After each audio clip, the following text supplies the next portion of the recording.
talk about walking. I mean, it's simple. Man, I talked to you about the 2 W's, walking and water. It's simple. It's easy. And for a lot of people, it may be the best activity to do. I mean, the recommendation for walking is about 30 minutes a day, 5 days a week. And that's just for general health. They're not talking about weight loss. They're just talking you should walk. Your body was designed to walk. Now, there are some exceptions that walking may not be the best type, and you'll know, those people will know if it's, you know, it's uncomfortable, it bothers your knees. It just depends on the person. The other case, you know, maybe a bike or an elliptical or some other machine. But walking, and it doesn't matter if it's done 30-minute segments or they're starting to find out now that 10-minute, you break it up into 10-minute, like you can do 10 minutes in the morning, 10 minutes in the afternoon, 10 minutes in the evening. I've had 2 clients that I've worked with, actually one in particular that lost over 100 pounds.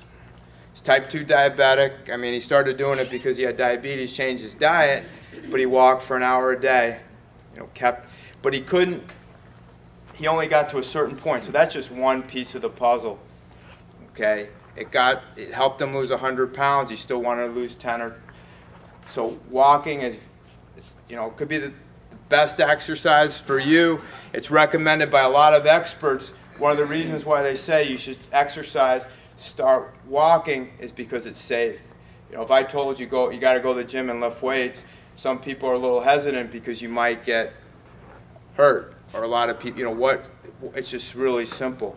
And walking, there's so many ways you can do it. You can walk with a friend, you can walk with a dog, you can walk at the mall, you can do intervals, and there's a lot of research coming out now.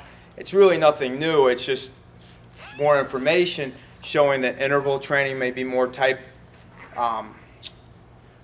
effective than doing it, let's say, for an hour. And interval training would just be more simply, you know, you go, let's say you warm up for 3 minutes or 5 minutes, and it's extremely important to warm up, and then, you know, speed up the pace for a minute, then you could slow down, take hills, take different routes. You can always walk forwards, backwards, sideways. When you walk sideways, you're going to burn more calories than walking forward, just to break it up. Obviously going up stairs. The other thing about walking is you want to make sure, you know, obviously good posture. You know, that's where those strength training helps. Obviously the more movement you have, using your arms will help burn more calories. I don't know if anybody's ever seen Jack LaLanne. He's not been around, but he swings his arms like this when he walks. I don't think he walks anymore because he's 96. I know he lifts weights and he swims, but he used to walk like that. Again, it's what you're comfortable with. Again, a lot of people ask me about walking with hand weights. If you're doing them and it works, fine. I don't promote. Me personally, I separate the two, because if it changes your biomechanics, remember, safe first, effective second. If it changes your technique, tense your neck, you know, I watch people doing exercises like this. I separate the two. Okay, there's other ways to combine strength training and cardiovascular training together, but that's not one that I would promote. The other thing is, and I'm not going to go into detail today, but if you have a question about it, I'll be happy to answer. How hard, how long you should go. Minimum 30 minutes for, general health, your cardiovascular, help your lungs, control type 2 diabetes, arthritis, just for endurance. But obviously for weight loss, you go longer, and the harder and longer you go, you're going to burn more calories. It's simple as that. And don't get caught up. It's the whole fitness industry is convinced people, it says it on the machine, fat burning zone, lower intensity. Don't pay attention. And if you're starting out, that's okay.